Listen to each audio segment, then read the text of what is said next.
Assalamualaikum warahmatullahi wabarakatuh. Innal hamdalillah nahmaduhu wa nasta'inuhu wa nastaghfiruh wa na'udzu billahi min shururi anfusina wa min sayyiati a'malina.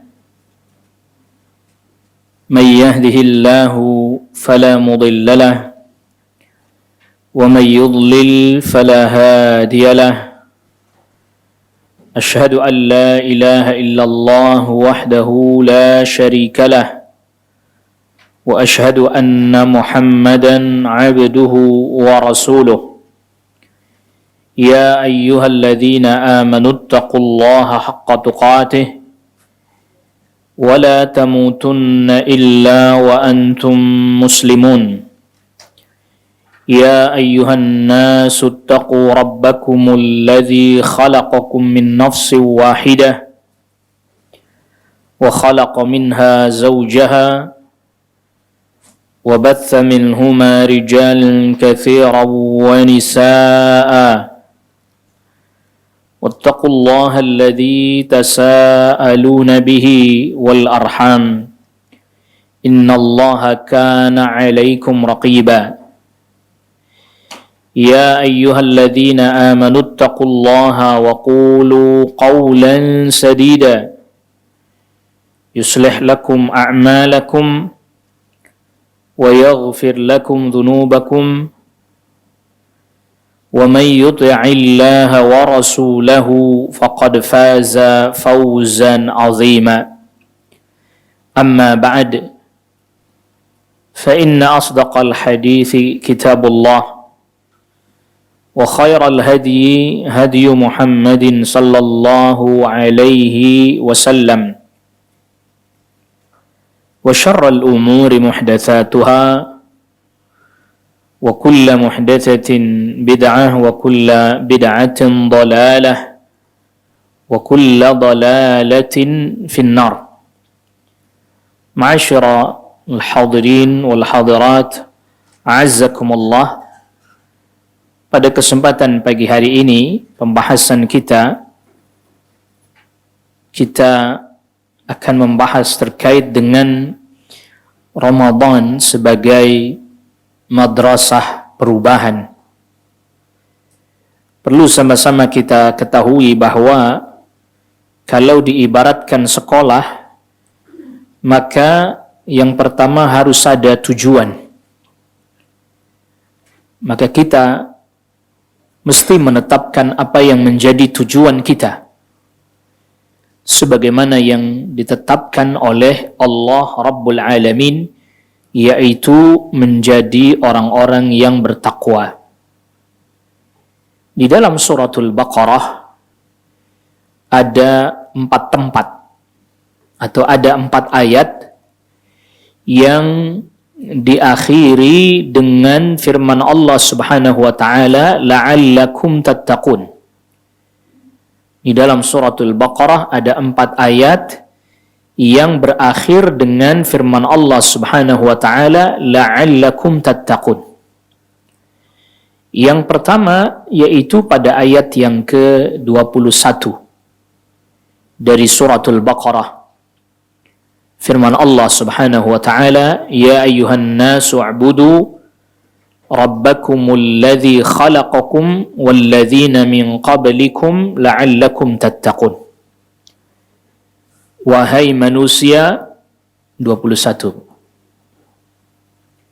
Wahai manusia, beribadahlah kalian kepada Rabb kalian yang menciptakan kalian dan orang-orang sebelum kalian agar kalian bertakwa. Ayat ini memerintahkan kepada seluruh manusia agar beribadah hanya kepada Allah semata, yaitu tauhid, agar mereka memperbaiki hubungan antara dirinya dengan penciptanya, yaitu Allah Rabbul Alamin, yaitu dengan bertauhid, beribadah hanya kepada Allah semata dan tidak menyekutukan Allah dengan sesuatu yang lain.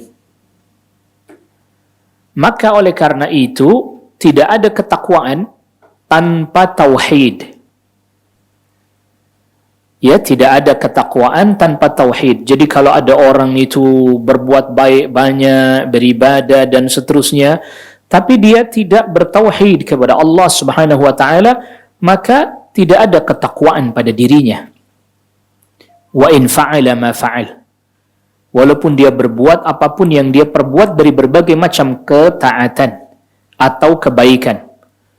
Karena ayat ini menjelaskan bahwa ketakwaan asasnya adalah beribadah hanya kepada Allah semata dan tidak menyekutukan Allah dengan selain Allah Rabbul Alamin, yaitu bertauhid kepada Allah Subhanahu wa taala. Tempat yang kedua atau ayat yang kedua masih di dalam suratul Baqarah, yaitu di ayat ke-63. Pada ayat ke-63 Allah Subhanahu wa taala berfirman, "Wa idz akhadna mitsaqakum wa rafa'na fawqakumut tur khudhu ma atainakum biquwwatin wadhkuru ma fihi la'allakum tattaqun." Dan tatkala kami mengambil perjanjian dari kalian, Bani Israel maksudnya, wa rafa'na fawqakumut tur, dan kami angkat di atas kalian bukit Tursina. Jadi orang-orang Bani Israel diambil perjanjian oleh Allah Rabbul Alamin dengan cara diancam. Bukit Tursina sudah di atas kepala mereka. Kalau mereka nggak mau, maka ditimpakan itu bukit Tursina kepada mereka. Apa isi perjanjiannya? Khudhu ma atainakum biquwwatin wadhkuru ma fihi la'allakum tattaqun. Berpeganglah kalian kepada apa yang telah kami berikan kepada kalian berupa kitab. Taurat tentunya bagi Bani Israel, umatnya Nabi Musa alaihissalam. Biquwatin, dengan sungguh-sungguh. Berpeganglah dengan sungguh-sungguh terhadap kitabullah, bagi mereka Taurat. Wadhkuru ma fih, dan ingat-ingatlah apa yang ada di dalamnya. Maksudnya pelajari, fahami, amalkan, la'allakum tattaqun, agar kalian bertakwa. Maknanya bahwa tidak ada ketakwaan tanpa berpegang kepada kitabullah. Tidak ada ketakwaan tanpa berpegang dengan tuntunan dari para nabi dan para rasul alaihimussalatu wassalam ajma'in. Bahasa lebih spesifiknya lagi, tidak ada ketakwaan tanpa berpegang kepada Al-Quran dan As-Sunnah. Karena orang apabila ingin mencapai derajat takwa, la'allakum tattaqun, maka dia harus berpegang pada panduan. Apa itu? Al-Quran. Apa itu? As-Sunnah. Gak bisa orang sampai pada ketakwaan dengan cara kebid'ahan. Gak bisa. Tidak bisa seseorang sampai pada ketakwaan dengan hal-hal yang keluar dari panduan dan tuntunan Al-Quran dan Sunnah Nabi SAW. Jadi orang itu tidak bisa sampai pada derajat takwa. Tidak akan bisa sampai kepada derajat ketakwaan, melainkan dia harus berpegang kepada Al-Quran was Sunnah. Dan kita bukan berarti dalam hal ini kita mengklaim sudah yang paling berpegang pada Al-Quran Sunnah. Bukan. Kita berusaha. Kita mengejar. Dan ingat, berpegang kepada Al-Quran dan Sunnah ini bukan hanya sekedar pada tataran bagian daripada ibadah tentunya, tata cara ibadah kita tentunya, tetapi juga bagaimana kita memiliki pola fikir, mindset, cara pandang, mentalitas yang sesuai dengan Al-Quran dan As-Sunnah.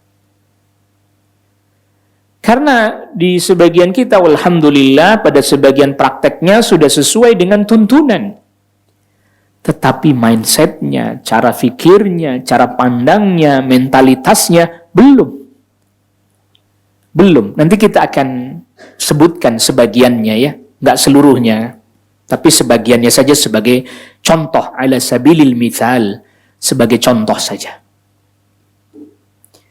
Lalu kemudian tempat yang ketiga atau ayat yang ketiga di dalam suratul Baqarah yang ditutup dengan la'allakum tattaqun, yaitu ayat 179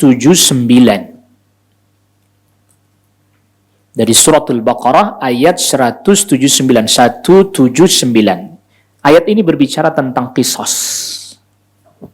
Allah Subhanahu wa taala berfirman, walakum fil qisasi hayatu ya ulil albab la'allakum tattaqun.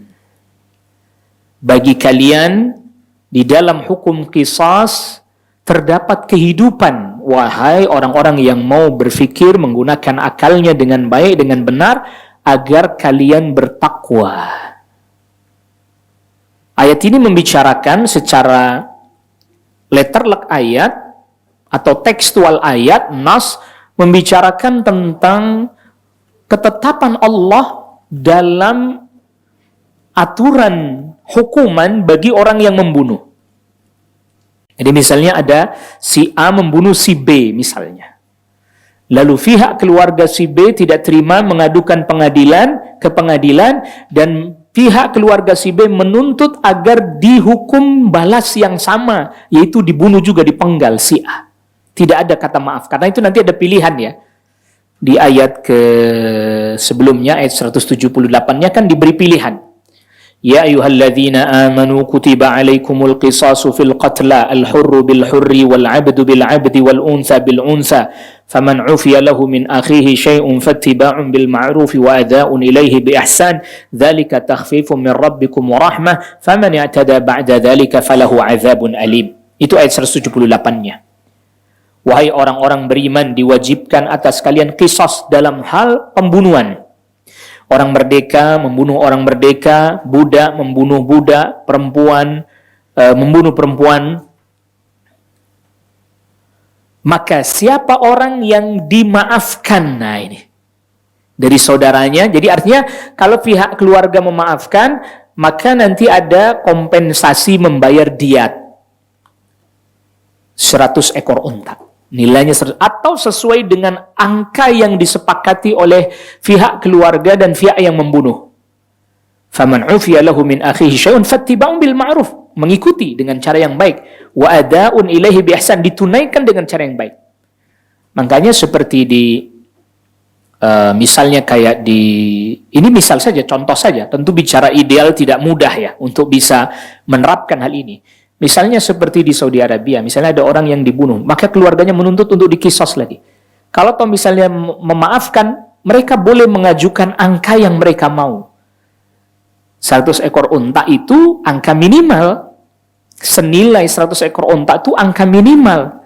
Kalau misalnya dari pihak keluarga meminta lebih dari itu, boleh. Karena pada dasarnya nggak ada angkanya. Bicara nyawa itu nggak ada apa? Nggak ada angkanya. Maka betul-betul itu pemaafan ya. Ternyata misalnya pihak keluarga tidak mau, maka ya diqisas. Nah, secara zahir, dari sisi zahir kita ngelihat ada orang dipenggal, dan itu dilakukan di depan umum. Biasanya dulu, sekarang sudah nggak lagi. Dulu di Jeddah itu ada di depan satu masjid, itu masjidnya di pinggir danau, di taman. Di depan masjid itu ada satu taman, biasanya eksekusi kisos dilakukan di situ ba'da asar. Hari Jumat ba'da asar. Orang ramai lihat. Sekarang udah nggak dipakai lagi untuk kisos, makanya sampai dikenal dengan masjid kisos. Sekarang sudah nggak dipakai lagi. Ketika orang lihat ada orang dipenggal gitu, pertanyaan, apa yang ada di dalam hati orang yang nonton? Takut. Nah itu memang yang diharapkan. Muncul dalam hati takut, jangan sampai saya dihukum kayak begitu, makanya jangan sampai saya bunuh orang lain. Itu maksudnya. Itulah yang dimaksudkan di dalam ayat, terdapat kehidupan. Jadi terkadang kita ini memang kudu ditakut-takutin, baru rada bener itu. Iya bener. Dan gertakannya kan nggak main-main kalau udah begitu, kepala penggal Anda lihat kepalanya gelinding itu udah langsung mental kita langsung down itu. Wah, jangan sampai deh saya kayak gitu deh. Jangan sampai deh saya bunuh orang deh. Atau misalnya tadi orang tuh emosi, marah, memuncak, udah pegang senjata tajam misalnya, mau bunuh orang. Ingat itu, dia pernah lihat itu. Waduh, nggak jadi, ditaruh lagi mungkin. Ya, di dalam hukum qisas itu, kata Allah Rabbul Alamin, hayatun, terdapat kehidupan bagi orang yang betul-betul mau menggunakan akalnya dengan baik, dengan cermat, dengan benar, memahami setiap syariat yang Allah perintahkan. Mungkin sebagian orang yang nggak betul-betul memahami hal ini akan berkata, kejem banget ya. Masa sampai segitunya, bahkan ditampilkan dan ditampakkan di depan umum, kok segitunya sih gitu. Makanya sebagian orang-orang orientalis, orang-orang kafir, orang-orang barat itu Islam kejam dan seterusnya. Allah Rabbul Alamin telah menegaskan sebelum mereka bilang begitu, di dalam hukum qisas itu ada kehidupan. Orang jadi nggak berani.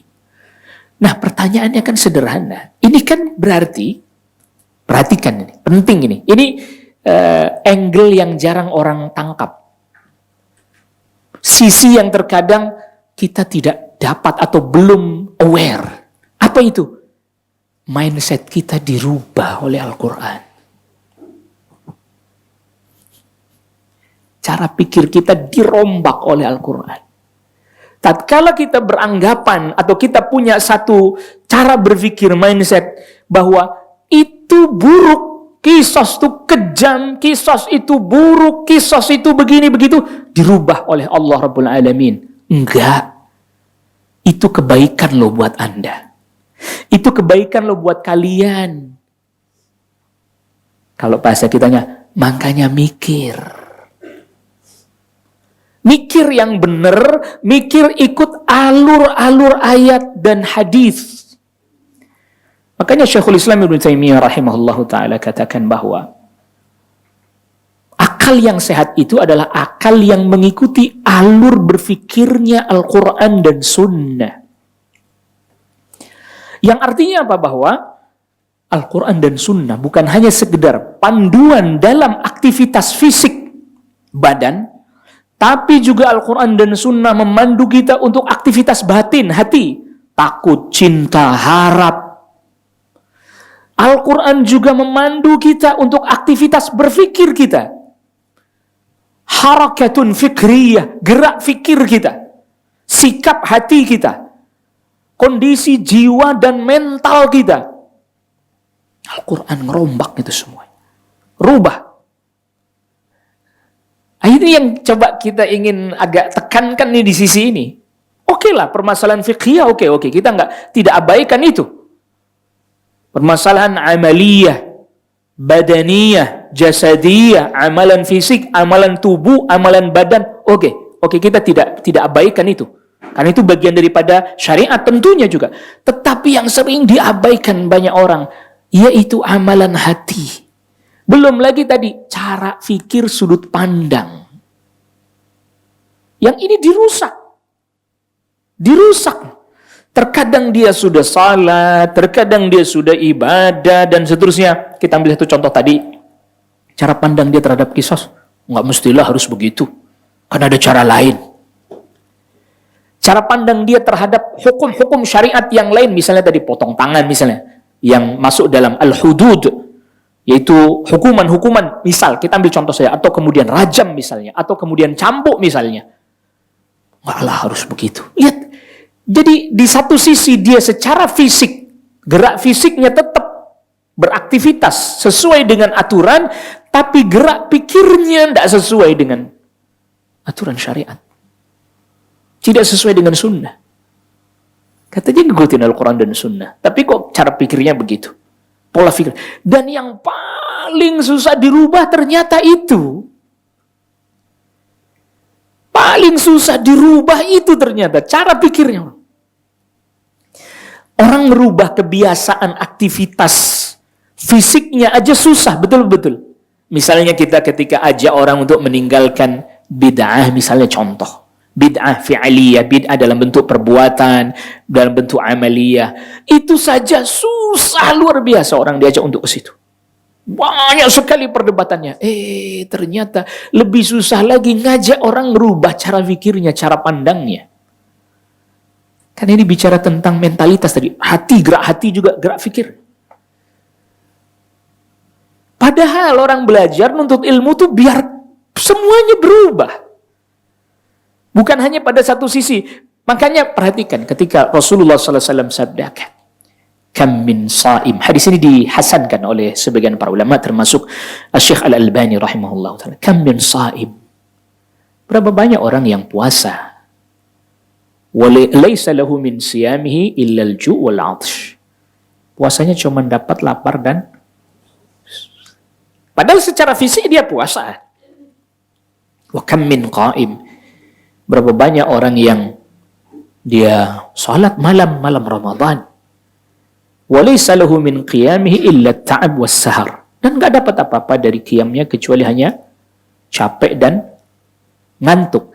Nah, kita seringkali melihat ini dari sisi bahwa mungkin ada pelanggaran-pelanggaran zahir seperti misalnya ndak tumakninah, ya, itu bagiannya. Tetapi juga secara utuh hadis ini membicarakan bagaimana kita bisa memahami, melihat, merasakan, menerjemahkan bahasa yang lebih rada susah dan sering dipakai, mengejawantahkan, internalisasi makna-makna dari ibadah itu pada diri kita.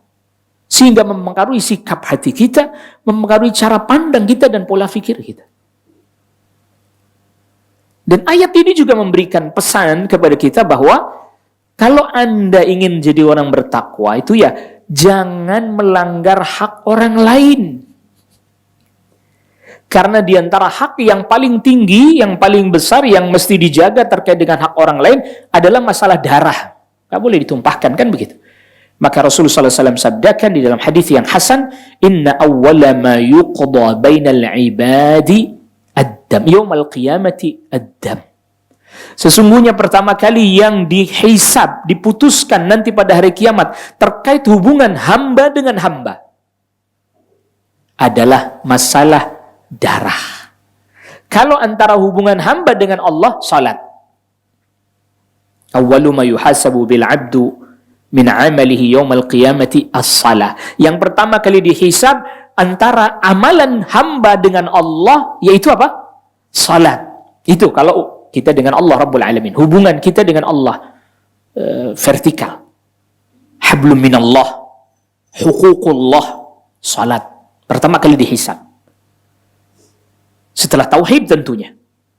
Tapi kalau hubungan hamba dengan hamba yang horizontal, hablum minan nas, huququn adami, adalah masalah menumpahkan darah. Sehingga di sebagian riwayat yang lain disebutkan sampai orang yang dibunuh itu nanti datang menghadap Allah Rabbul Alamin. Kalau misalnya dia dibunuhnya dipenggal, itu nanti dia bawa kepalanya di tangkirnya, ini tidak punya kepala ini deh.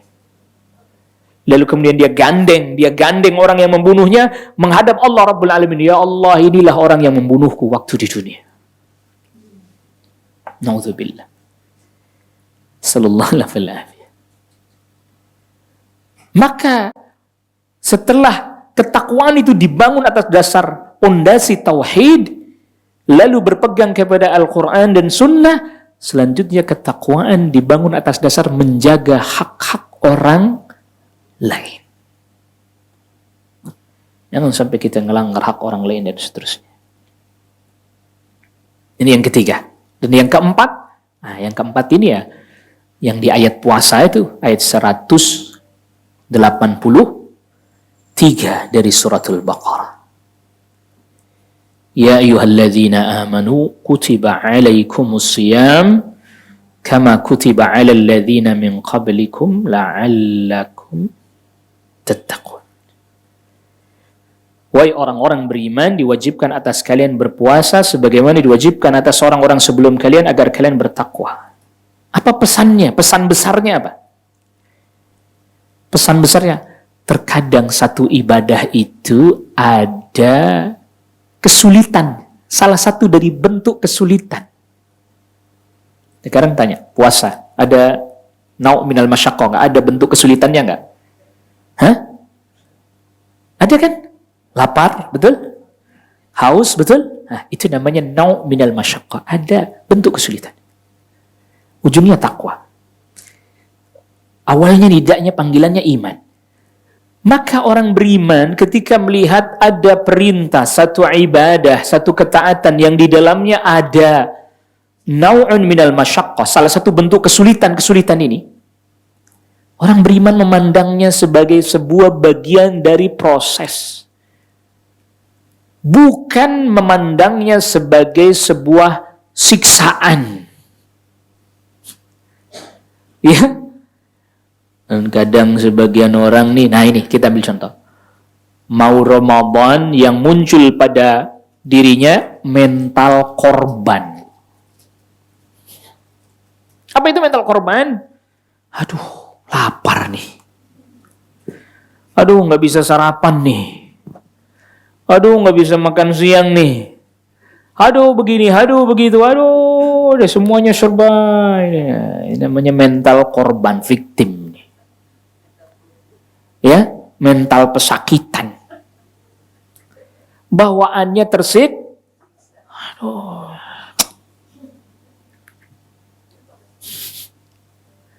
Jadi ternyata kan ada hubungan yang sangat kuat antara ini tadi iman, lalu kemudian ketundukan, ketaatan dengan ketakwaan. Ada hubungan yang sangat erat. Kalau orang itu memandangnya sebagai sebuah beban, tadi ya korban lah pokoknya. Gitu ya, victim mentality ini. Orang punya mentalnya sebagai mental korban. Aduh, sholat lagi. Aduh, adzan lagi. Aduh. Baru duduk, udah adzan. Baru mau istirahat, udah waktunya sholat lagi. Itu ini namanya mental korban.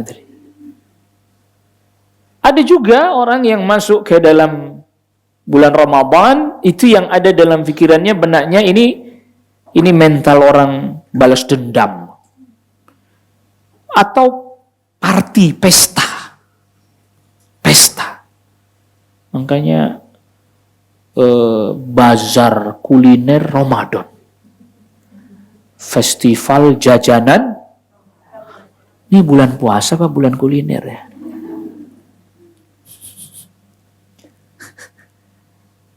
Itu. Jadi itu tadi ada mentalitas yang buruk. Iya, mentalnya wah, pesta pora. Mentalnya mental balas dendam. Wah, saya udah lapar masa nggak boleh makan. Bukan nggak boleh. Ya, bukan dilarang, bukan nggak boleh. Ini mindsetnya yang harus dirubah. Gitu. Jadi seolah-olah habis dalam tanda kutip tadi. Jadi berangkat dari tersiksa dalam tanda kutip. Karena puasa dianggap sebagai sebuah siksaan, maka dia tersiksa. Setelah tersiksa, tatkala berbuka puasa, dia ingin mendapatkan kenyamanan yang maksimal.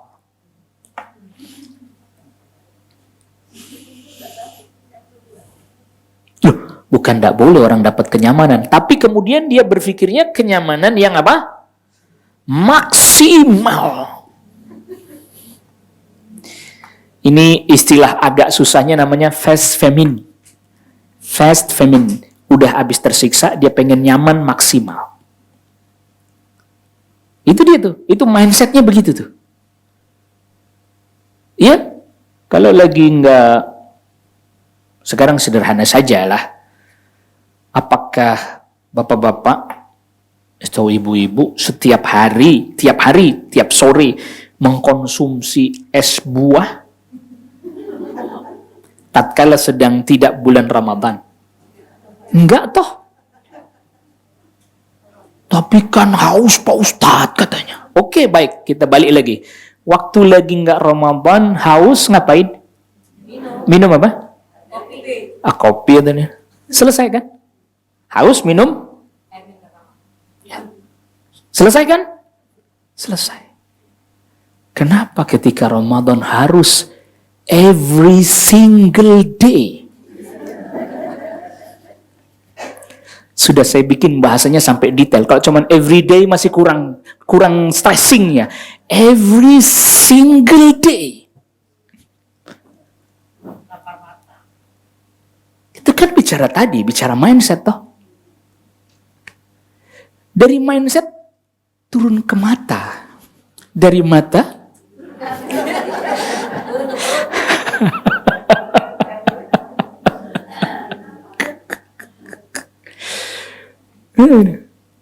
kenapa harus setiap hari? Kalau haus minum air seperti ini selesai toh. Selesai. Ya itu tadi, itu kan bicara kita sedang nanti tambahannya kan. Sekarang begini sederhana aja. Bukannya puasa itu bagian daripada mengendalikan. Nah, oke lah, saya tidak mau pakai istilah yang menyiksa. Mengurangi, no. Jangan pakai istilah itulah. Mengurangi, membatasi, kayaknya itu istilah-istilah yang membuat jiwa kita meronta. Mengendalikan, nah itu. Habis awal mulanya sudah ini sih, sudah keliru. Kenapa awal mulanya sudah keliru? Perhatikan coba. Ini mau Ramadan begini, orang tuh siap-siap belanja gitu. Nyetok segala macam info, tapi saya belum cek valid atau tidak. Harga mulai merayap naik. Kenapa? Karena pelaku usaha akan membaca gelagat pasar. Ketika demand meningkat atau diprediksikan meningkat, maka pelaku pasar akan mengambil inisiatif. Kita naikin aja nyok harganya. Kenapa? Demandnya tinggi ini mesti dibeli. Permintaan tinggi ini mesti dibeli. Tapi kalau kemudian tren pasar biasa-biasa aja, loh kok yang belanja nggak banyak nih, yang nyetok nggak banyak nih, maka pelaku pasar akan mengatakan, udah nggak usah dinaikin. Kenapa? Nggak dinaikin aja sepi. Ya kan gitu. Tetapi ketika ngelihat, trennya naik, demand-nya naik, maka wah ini kayaknya peluang nih, naikin. Kenapa sih kemudian harus belonjong? Gini aja. Apa hubungan, apa signifikansinya antara sahur pertama dengan menu mewah dengan peningkatan atau semangat puasa? Ada hubungan yang signifikan?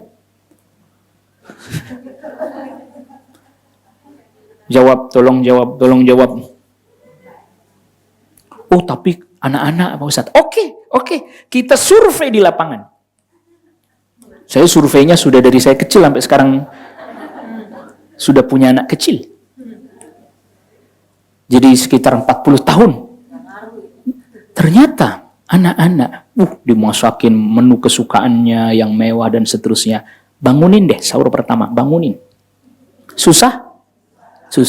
Kedua, dia datang hadir tubuhnya di meja makan, tidur. Ome, aku ngantuk.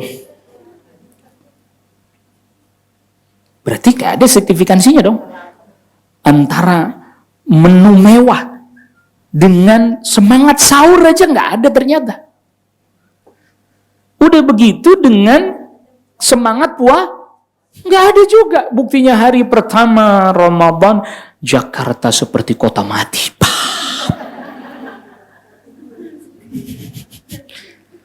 Saya udah survei loh Bu, dan surveinya bertahun-tahun Bu, bukan cuma tahun lalu loh. Ramadan pertama nih kita habis sholat subuh, duduk zikir, baca Al-Quran segala macam, habis waktu syuruk, sholat awal duha segala macam, atau selesai itulah keluar. Sepi amat ya. Orang pada kemana ini? Hening. Hari pertama aja sih itu. Besok-besok kalau udah mulai kerja sih aktif lagi gitu. Itu pun karena terpaksa kerja. Mungkin kalau nggak kerja pun tetap hening juga itu. Kalau kiranya diliburkan pun hening juga itu. Jadi nggak ada hubungannya juga kan. Tuh. Terus tadi ketika berbuka puasa, kenapa nggak kurma lah, rutop, terus tamar. Rasul kan begitu ya, sallallahu alaihi wasallam. Itu kan ngajarin kita sebenarnya kalau kita paham tuh. Rutop, tamar, nggak ada yang minum. Udah, takjil tuh, cukup pakai banget. Apalagi kurma 11 butir. Oke lah 7. Oke lah 7. Cukup pakai banget. Tapi apa yang terjadi?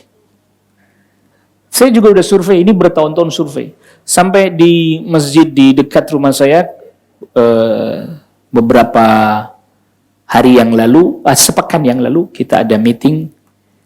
Dan pertama kali materi atau pembahasan yang dimunculkan dalam meeting itu tadi, jadwal orang yang memberi bukaan ke masjid. Saya langsung tanya, ini sudah 1447 loh, saya bilang. 2026 tahun Masehnya, masih ada nih acara begini. Maksud Ustadz gimana katanya? Udah enggak usah dijadwal-jadwal. Yang mau kasih silahkan, yang enggak apa-apa. Kenapa? Pertama, kalau dijadwal tuh ya orang kalau lagi lapang ya.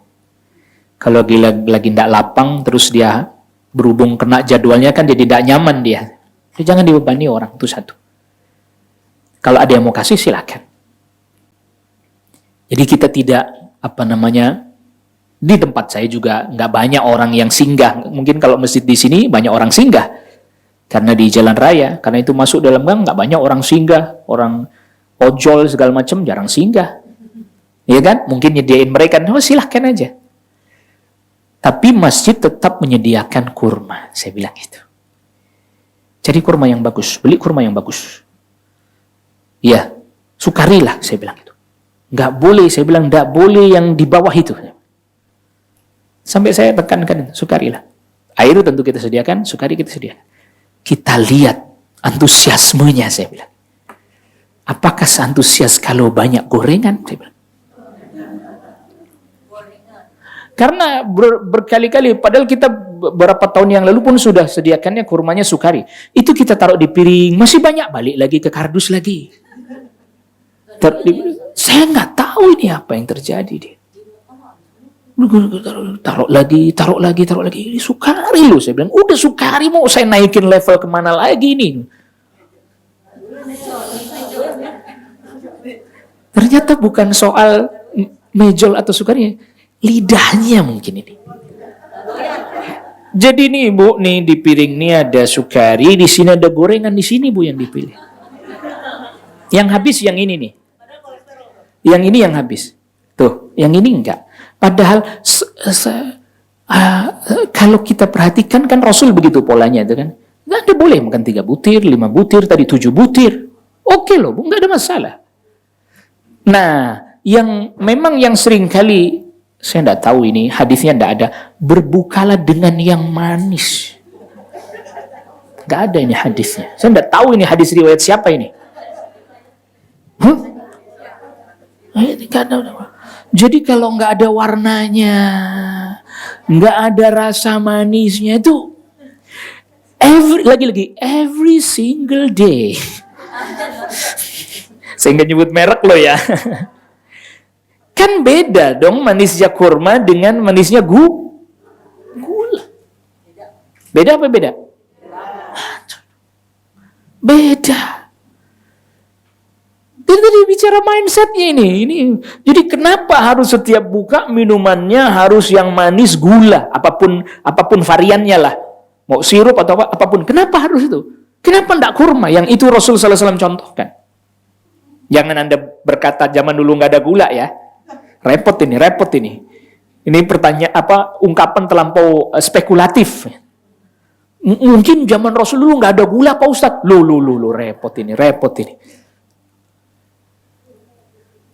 Udah saya nggak mau masuk lebih dalam tentang masalah manfaatnya kurma dan seterusnya dan seterusnya, tidak mau terlalu dalam di situ. Manfaat kurma dan itu nanti biarkan ustadz yang lainnya. Tetapi apa yang ada pada tuntunan Rasulullah SAW itu baik dan terbaik buat fisik kita, buat tubuh kita. Ditambah lagi kalau kita hubungkan apa signifikansinya, Anda takjil dengan berbagai macamnya, dengan sholat tarawih.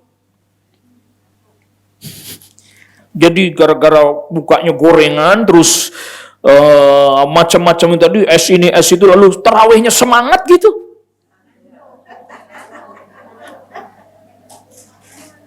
Maka dirubah dari tadi mental pesta pora, lalu mental tadi fast famine itu, menuju kepada fueling for ibadah. Bahan bakar untuk apa? Untuk ibadah. Kita makan sebagai bahan bakar untuk apa? Ibadah. Kita cari makanan yang bisa mendorong dan menunjang kita agar ibadahnya bagus. Maka ini Ramadan kalau polanya terus seperti ini, rugi. Rugi apa? Pertama, rugi lelah fisik, capek. Dua, rugi materi. Rugi apa? Materi. Ngerasa nggak rugi materi? Nah, anggaran belanja tinggi, produktivitas ibadah sama saja atau bahkan turun. Wah, ini kalau hitungannya korporat rugi nih, Bu. Hitungan korporat rugi nih. Kenapa? Produktivitas ibadah menurun. Kalau peningkatan ini disertai dengan produktivitas ibadah sih oke, nggak masalah. Makanya begini.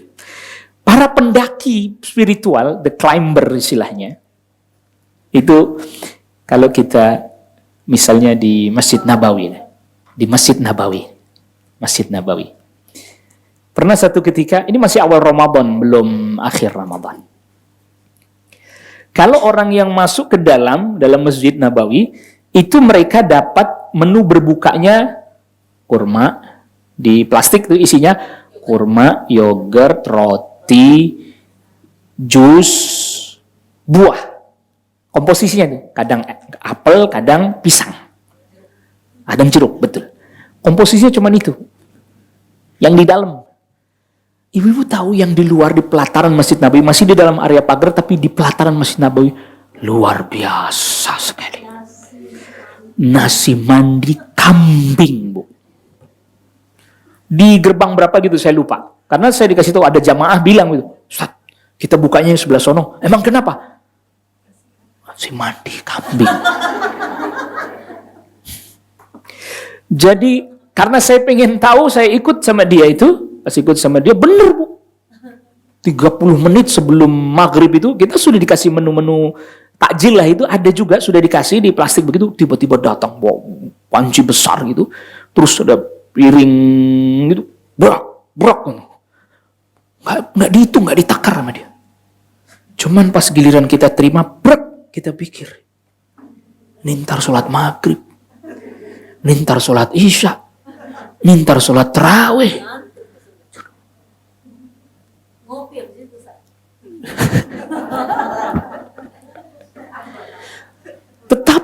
Tetapi di sisi lain saya coba ke dalam masuk ke dalam, ikutin para tadi pendaki spiritual, the climber pada di dalam kan, mereka nggak peduli urusan menu di luar, mandi kambing, nggak ada urusan mereka. Itu yang ada itu maghrib sampai isya sampai taraweh, Bu.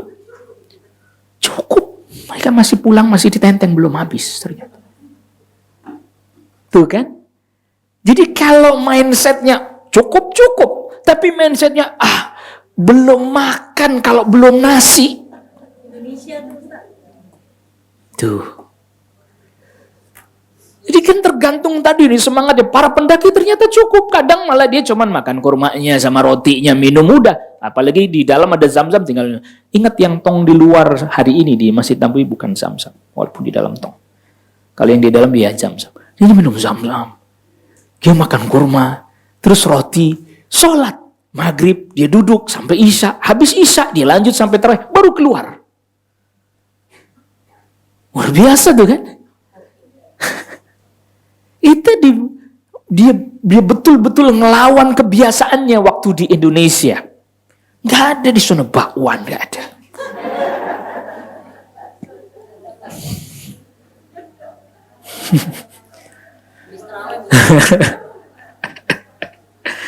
Nggak ada namanya apa tuh, biji salak ya.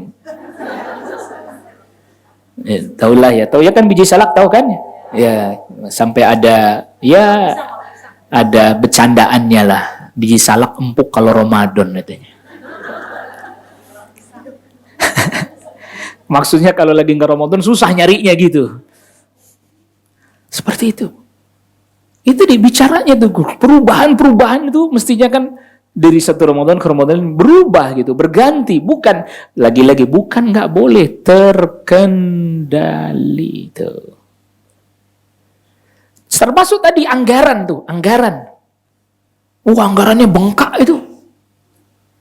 Anggarannya bengkak untuk konsumtif aja kan.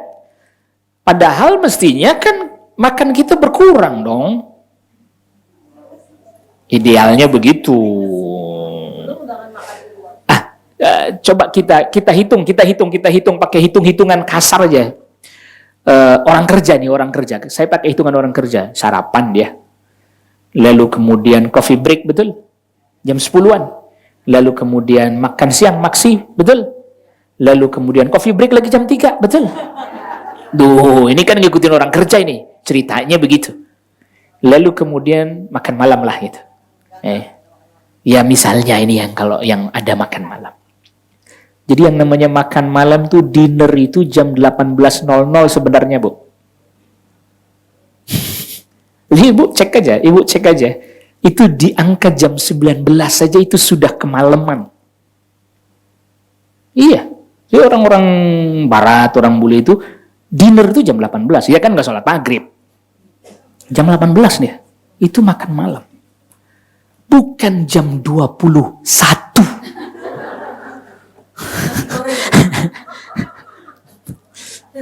Oke lah, kita hitung 5 ya. Berarti ada 5 pos dalam satu hari.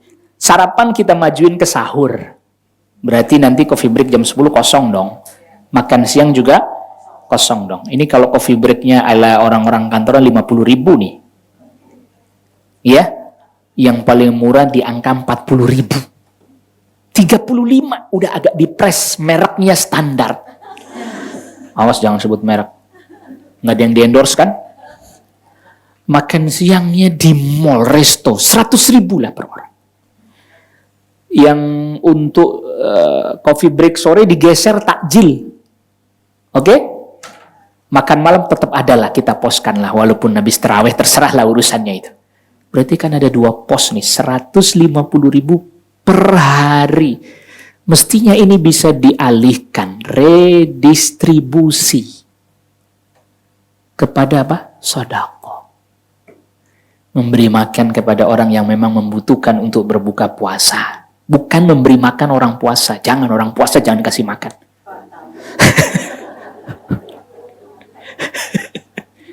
Memberi makan orang berbuka. Kasih makan orang puasa, lagi puasa kasih makan, nggak boleh.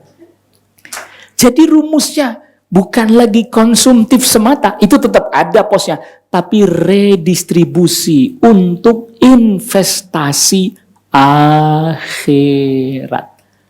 Kepikir nggak kita untuk memberikan pos itu? Mungkin ada yang sudah, tapi belum terlaksana. Tuh. Jadi dipindahin.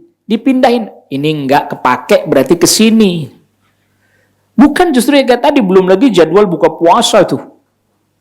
Hari pertama di sini, hari kedua di sini. Jadwal buka puasa. Saya udah mulai agak menyerah juga dengan jadwal buka puasa. Stop jadwal buka puasa. Di mana? Di masjid. Masih bisa lah saya di masjid. Kenapa? Sholat maghrib enak, gampang. Habis itu sholat isya mudah. Terawih tinggal terusin kan gitu. Sholat buka puasa bersama. Di hotel udah nyerah dia. Kenapa? Bingung mau sholat. Antri tempatnya kecil. Iya, kalau di aula pada mau sholat, Bu. Di aula kita sholat, bunyi suara dentingan piring dan mangkok tetap berbunyi. Kita sudah mulai sholat, tang-teng, lontang, lonteng, lontang, lonteng. Allah musta'an. Ya bayangkan. Lagi-lagi, bukan saya bilang nggak boleh loh ya.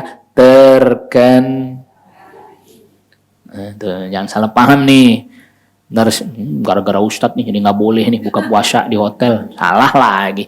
Terkendali.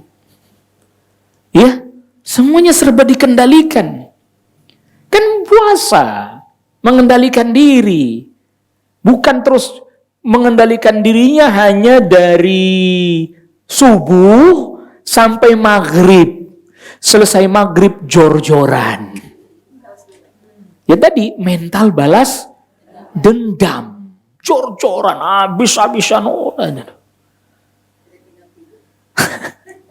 Itu tadi makanya. Sekarang kalau kita ambil ruhnya, baik dari Al-Quran, baik dari Sunnah, apa sih maksudnya? Tadi Rasul seperti tadi itu, kurma dan bukan berarti tidak makan, silahkan aja boleh. Tapi kemudian makan itu betul-betul dalam rangka untuk kembali mengisi tenaga agar supaya kuat apa? Kuat salat, kuat ibadah. Iya. Jadi mentalnya tadi pesta pora atau mental holiday gitu kan. Ramadan tuh kayak holiday, banyak libur. Ya kan? Kerja kurang aktivitas, banyak tidur gara-gara hadis dhaif, naumatus shaim ibadah, tidurnya orang puasa apa? Akhirnya tidur dan seterusnya, produktivitas berkurang dan seterusnya, aktivitasnya ya jadi bukan sebenarnya kan gini, mengalihkan, bukannya aktivitasnya dikurangin drastis, enggak, dialihkan yang tadinya banyak untuk yang ini, dialihkan lebih banyak ke yang ibadah. Itu maksudnya dialihkan, bukan terus kemudian drop semuanya. Sehingga target-target nggak tercapai. Target ibadah nggak tercapai. Hatta mau hatam, satu kali hatam, 1 bulan Ramadan aja nggak kesampaian. Emang harus ya Pak Ustadz? Bukan soal itu. Itu kan tadi bicara kita memotivasi diri kita. Sampai hatam aja untuk 1 kali dalam 1 bulan. Jarang tercapai, sulit sekali bisa tercapai. Padahal baca Al-Qurannya sudah lumayan lancar. Kenapa nggak tercapai sih? Apa sebabnya? Kan mestinya itu jadi catatan-catatan buat kita. Apa sebabnya yang lalu kemudian kita perbaiki di Ramadan selanjutnya, meningkat. Nah itu tuh. Ada peningkatan, ada perubahan. Mungkin kalau bahasa lainnya, bahasa yang agak hyperbol lah itu. Setelah Ramadan tuh menjadi manusia yang baru. Bukan soal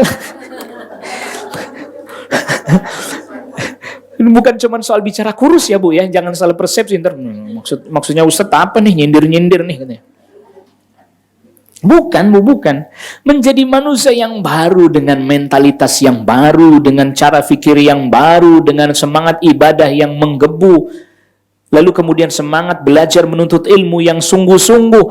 Itu kemudian termanifestasikan setelah Ramadan terus begitu. Walaupun pasti akan ada secara frekuensi, kuantiti pasti akan ada lebih berkurang. Nggak apa-apa.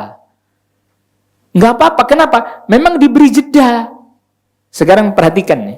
Kalau kita perhatikan jeli nih. Ramadan puasanya 1 bulan penuh, betul? Betul. Syawal dianjurkannya cuma berapa? Itu kan berarti ada semacam penurunan frekuensi. Itu untuk apa? Memberikan sedikit jeda pada jiwa kita, pada batin kita, rehat sejenak. Itu sebenarnya kalau difahami begitu. Nanti Dzulqa'dah mulai nih persiapan bagi yang haji dan seterusnya. Sampai kemudian puncaknya haji. Nanti Muharram walaupun agak rehat sejenak lagi. Karena biar bagaimanapun jiwa kita tuh butuh diberikan ruang sejenak. Rehat sejenak. Tidak terlampau kredit, betul penuh, betul tidak. Diberi. Makanya bukan berarti nggak boleh Ramadan istirahat, Ramadan untuk tidur sejenak, untuk kembali menguatkan. Bukan nggak boleh. Bahkan strateginya diantaranya kalau di awal Ramadan jangan begadang. Jangan. Kenapa Ramadan jadi begadang?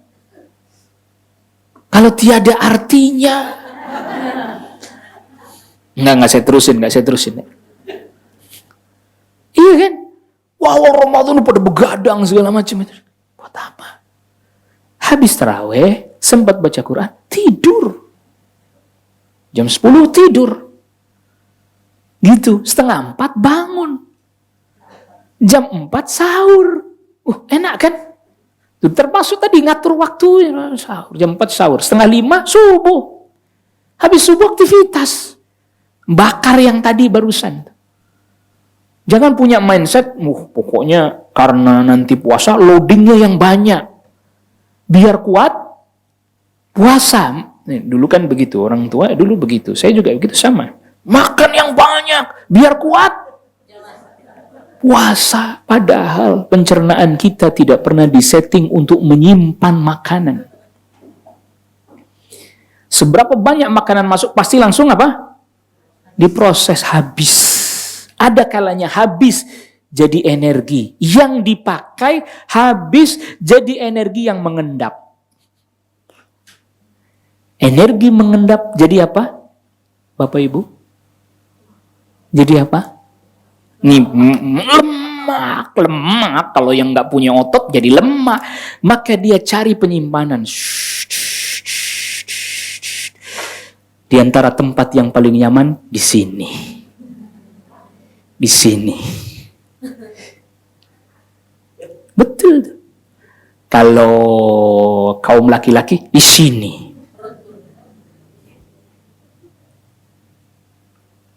Dan seterusnya. Makanya ada yang bilang, kok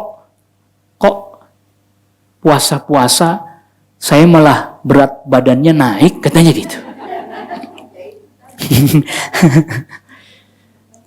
Ini bukan bicara soal masalah kurus gemuk, bukan, jangan salah paham.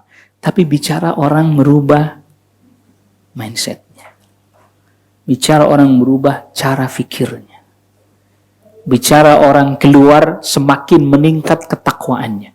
Sederhananya begini, orang Islam tuh Bu, semangatnya bagus, mentalnya bagus, fisiknya alhamdulillah sehat, lalu kemudian keuangannya terkendali. Kalau bicara terkendali ini nggak bicara Anda dapat banyak atau sedikit, dapat sedikit terkendali bagus, dapat banyak terkendali bagus juga kan ya.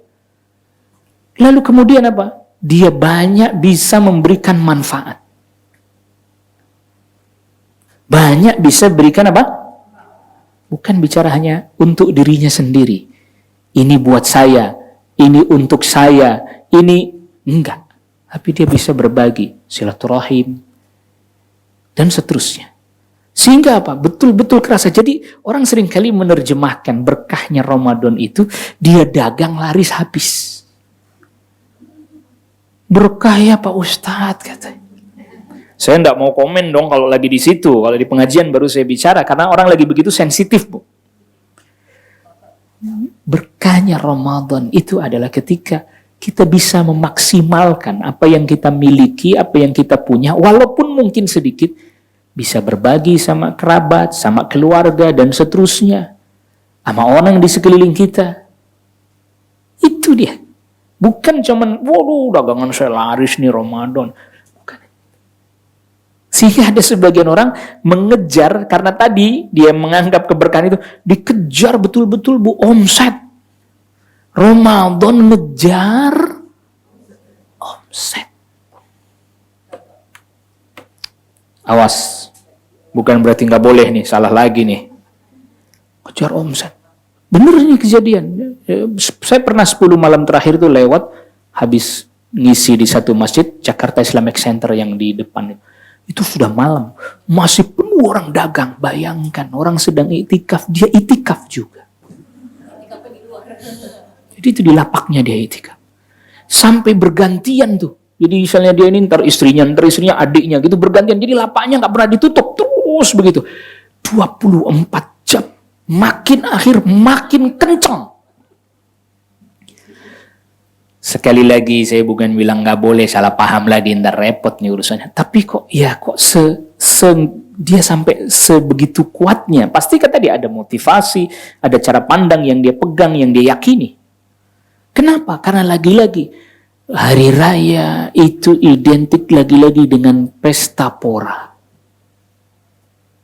Hari raya. Bukan berarti nggak boleh senang-senang, tapi juga kan tidak Karena ada itu, ada bayangan itu, target itu. Dia lupa bahwa justru puncaknya itu ketika di 10 akhir malam-malam Ramadan. Sehingga kebawa yang dia pikir, ntar lebaran saya begini, ntar sebenarnya. Angka-angka semua itu, Bu. Angka semua, isinya angka semua. Bukan tidak boleh, pastinya orang berhitung.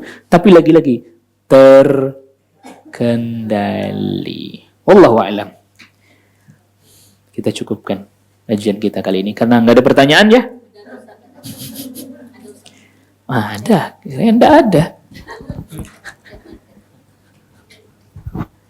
Ustaz, jadi ini kisah nyata Ustaz, ada seseorang ketika dia sedang pergi naik motor gitu Ustaz, tiba-tiba ada yang menghadangnya, ada yang mau merampoknya gitu Ustaz. Akhirnya mereka berkelahi, terus orang yang mau ngerampoknya itu mati terbunuh gitu Ustaz.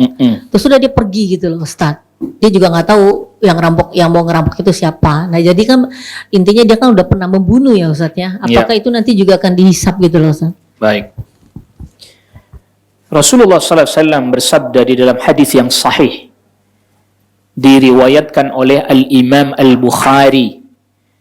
Beliau bersabda, "Man qutila duna malihi fahuwa syahid." Siapa orang yang dia terbunuh karena dalam rangka mempertahankan harta yang itu haknya, maka dia syahid. Jadi misalnya tadi contoh, ada begal atau semisalnya ya, dia dibegal, lalu kemudian dia berusaha mempertahankan hartanya, ternyata dia yang mati terbunuh. Si pemilik harta itu. Maka dia syahid. Pertanyaan, bagaimana kalau kondisinya kebalik? Yang begalnya yang mati terbunuh. Apa para ulama katakan? Maka sang begal ini darahnya muhaddar, alias sia-sia. Tidak akan ada yang namanya qisas di dunia, dan juga tidak ada yang namanya hukuman jangan dibalik, kamu sih ngejar. Kok jadi aneh ya? Ada orang ngejambret, kita kejar, lalu karena panik nabrak mati. Anda sih ngejar. Anda kan paling cuma rugi 1 juta 2 juta, dia kan mati katanya. Kenapa logikanya kok jadi terbalik begitu? Makanya jangan dikejar kalau dijambret. Hei, kayaknya ada yang aneh nih. Yang bener kan? Makanya jangan ngejambret tuh yang bener. Kok jadi yang ngejar yang salah sih? Makanya jangan ngejambret, makanya jangan ngebegal, makanya jangan Lah kalau logika kayak gitu, pejamret nggak usah dikejar, perampok nggak usah dikejar, begal nggak usah dilawan, marah kejahatan kalau begitu mah. Bagaimana sih ini logikanya? Tuh ya. Jadi ini sekaligus tadi. Jadi hari ini kita menghadapi pola pikir yang keliru dan aneh bin ajaib. Yang disalahin yang ngejar. Jadi misalnya yang dijambret nih jago bela diri. Ahli bela diri, jambret, pukul, karena ngelawan, mati jambretnya. Kenapa? Makanya jangan dipukul, begitu logikanya. Bingung saya. Nggak tahulah, yang nggak bingung nggak apa-apa lah, silahkan aja. Rasul sabdakan, siapa orang dia mati karena sebab mempertahankan hartanya, syahid. Tuh, sabda Rasul sallallahu alaihi wasallam. Harta apalagi nyawa. Ya, apalagi apa? Nyawa. Bahkan sampai di hadis yang ada redaksi, man qutila duna ahlihi, misalnya istrinya diganggu lalu dia marah, dia lawan, dia mati, syahid. Tuh. Jadi jangan dibalik lah. Ngejar sih katanya. Jadi mati tuh perampoknya. Hah? Bingung saya. Malah diperkarain yang ngejar. Hah? Kok jadi begini ya Allah ya Rabb. Nasallallahu alaihi. Wallahu a'lam. Baik. Masih ada lagi tanyaan? Bu, silakan, Bu.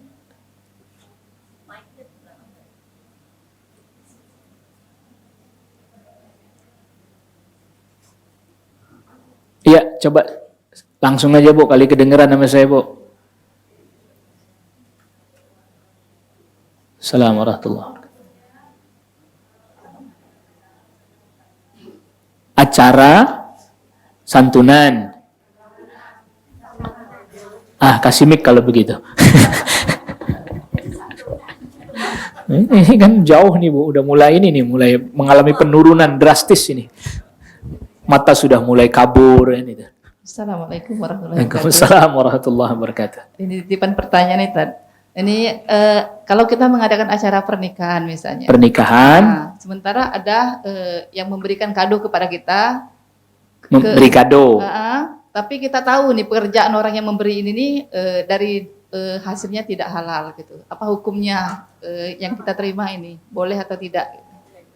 Baik, dari sebagian sahabat seperti sahabat Abdullah Ibn Mas'ud radhiyallahu anhu, dia nggak punya kerjaan lain kecuali yang haram itu.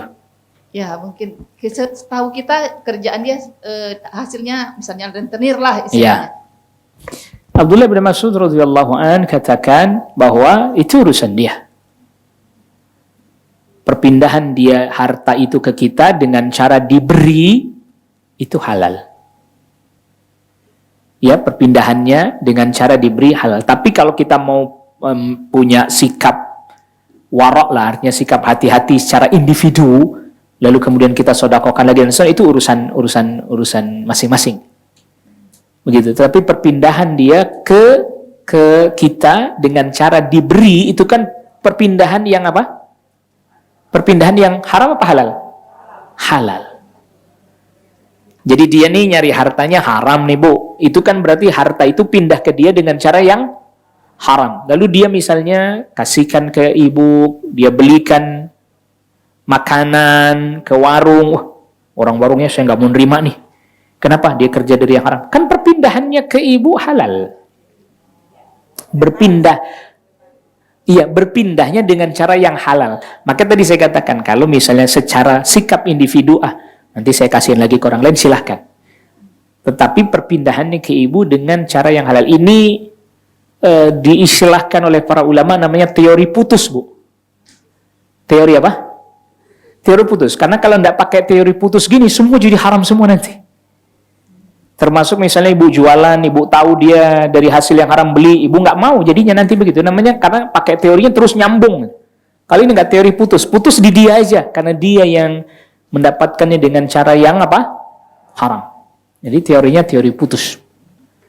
Ya, jadi memang ada pembahasan di antara para ulama dalam masalah ini. Itu tadi teori tadi disebut dengan teori putus. Putus di dia aja. Dia yang dapat dengan cara yang haram, dia pindah ke kita dengan cara yang halal, halal. Jadi boleh kita terima ya?